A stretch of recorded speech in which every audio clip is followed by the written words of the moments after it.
The International is coming. The world's best Dota 2 teams fighting for their chance to be forever remembered as the greatest players of all time. Each team and player bringing with them a unique story to share.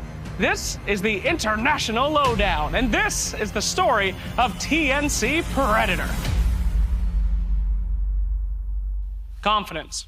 It's a powerful thing in esports, especially in games like Dota, where a confident team can gain the momentum that can nearly win them tournaments like the International all on their own. But confidence can be pretty hard to build, especially when you're having trouble winning.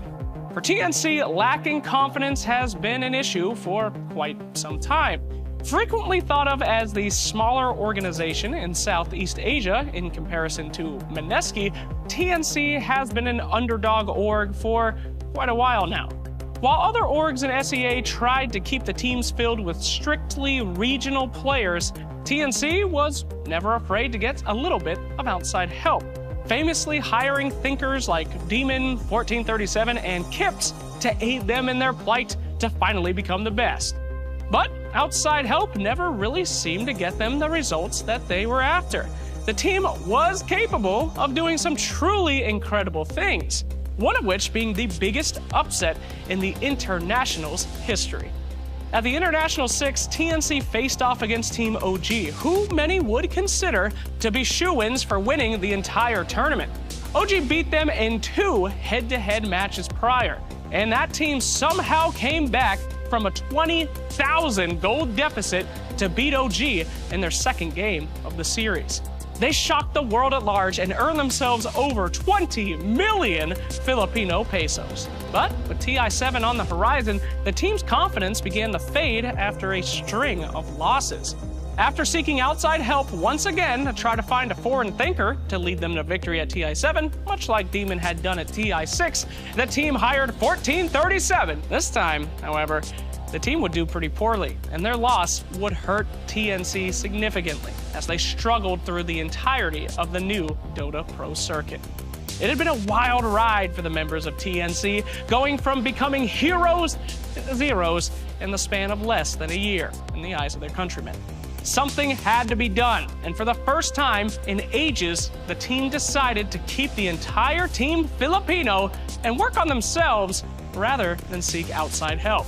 It finally started to pay off late into the Dota Pro circuit, where they eventually saw some success, placing second in MDL last December and 4th at the Dota Asia Championships, an event many would consider to be the Chinese Internationals. After nearly a year of hardship, TNC was finally back in form and qualified for the International as a 5-man Filipino squad for the very first time.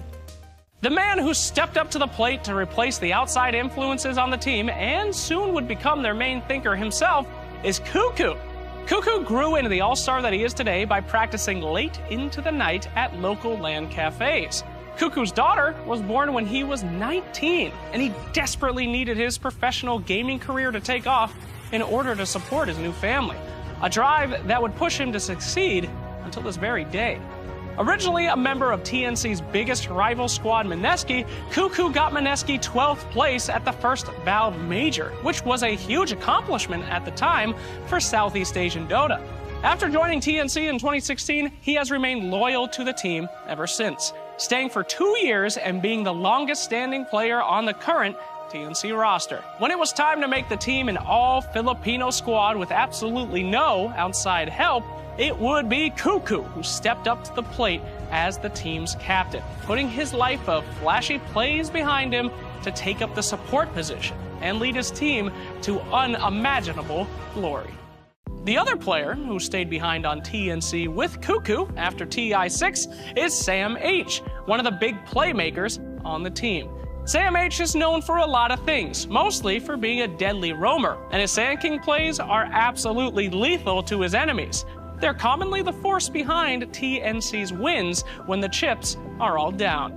Building his skills for Dota 2 at local net cafes, Sam H loved the community aspect of those LAN cafes and thinks that his time playing in them helped him reach his current success.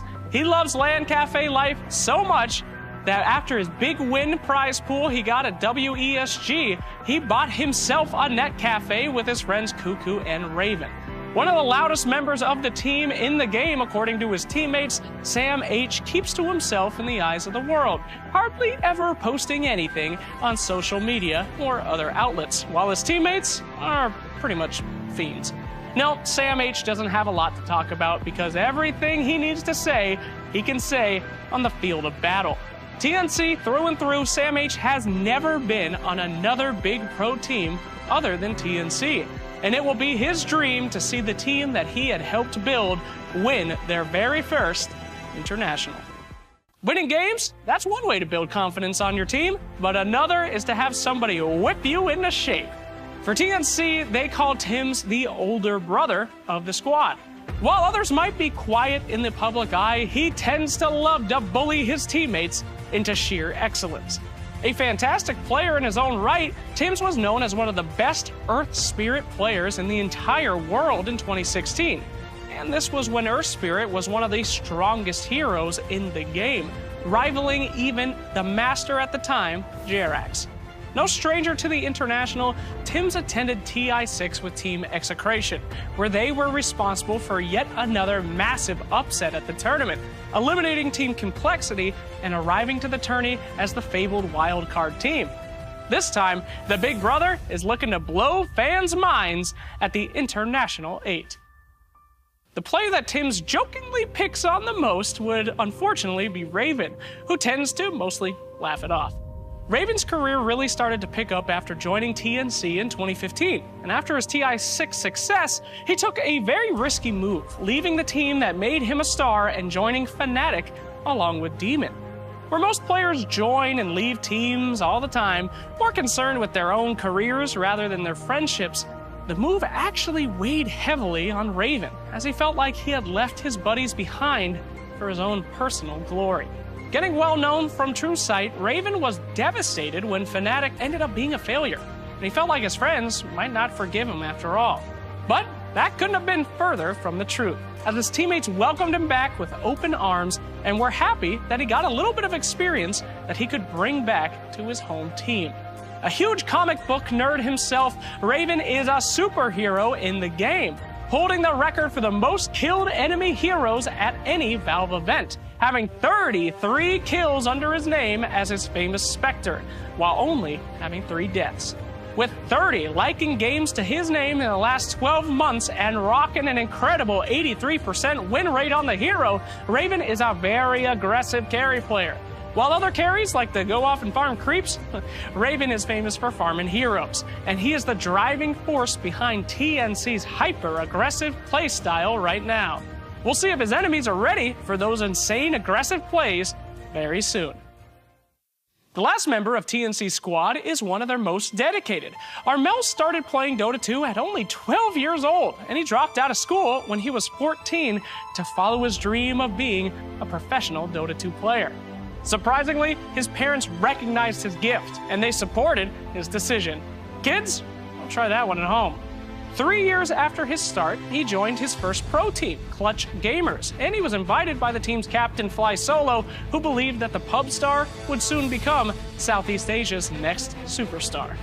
And that was for a pretty good reason. Armel was the second highest MMR player at the time, right behind the incredible Abe.